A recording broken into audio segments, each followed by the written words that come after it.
So your mind wanders. You start thinking about something only to forget it seconds later. Why is it so hard to focus? And what is attention really?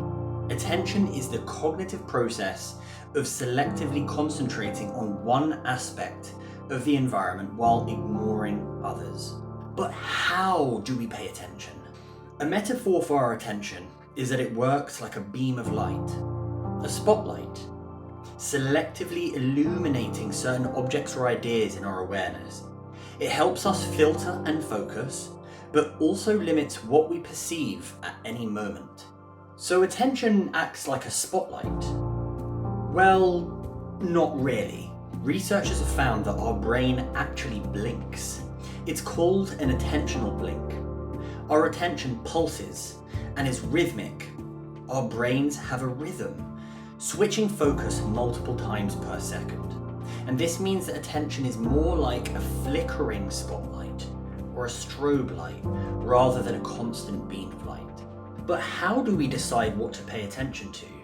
Attention is split between top-down or goal-directed attention and bottom-up or stimulus-driven processes. Goal-directed attention is what you are doing right now. You are watching this video, but if you suddenly heard a loud noise elsewhere, your attention would go there, which is based on a stimulus.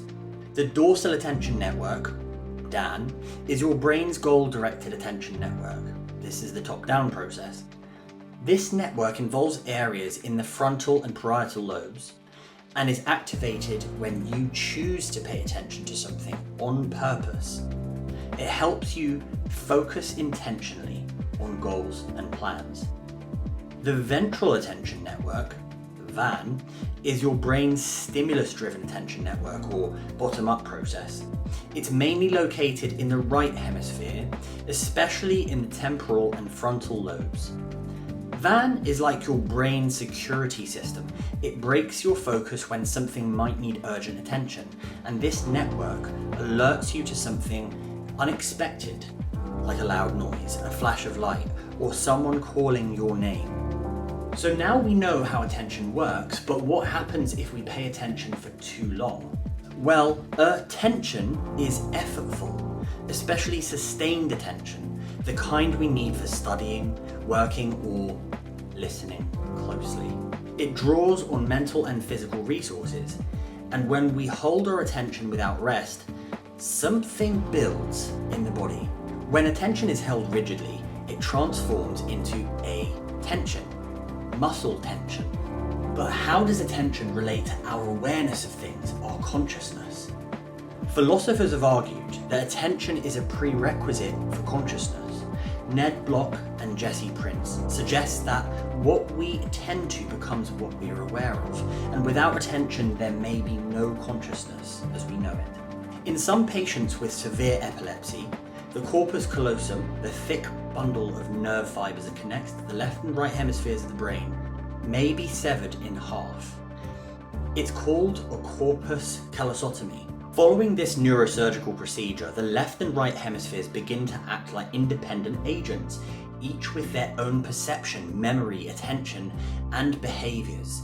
It's like having two separate minds in one, and this is called split brain syndrome. But hold on, what if you and I both had our brains split in half? We have a hemispherectomy, and we took half of my brain and half of your brain and put it back into each other's skulls.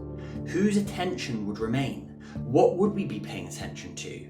Would we both be conscious? In each other's bodies? Well, unfortunately, we don't really know. Damage to certain brain areas can lead to hemispatial neglect, where someone doesn't perceive half of their visual field and they're unaware of its absence. A typical example of this is a clock face, where a patient with hemispatial neglect will sometimes see all the numbers on a clock face on one side. We often perceive things that match our expectations or predictions. We notice what we expect to notice. Our attention is shaped by our beliefs. This is called attentional expectancy. This can lead to certain attentional biases that can make us see or interpret things in a way that confirms our predictions about ourselves or our identity and the world around us. But wait, what about attention-seeking behavior? Philosopher Simone Weil wrote, attention is the rarest and purest form of generosity.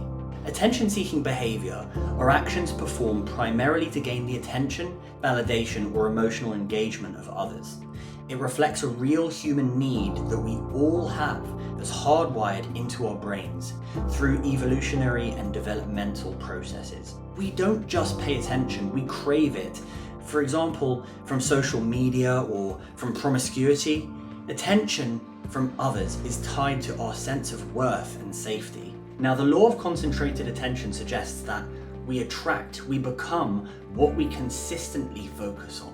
So if attention is everything, what we see, what we feel, what we become, what have you been paying attention to in your life?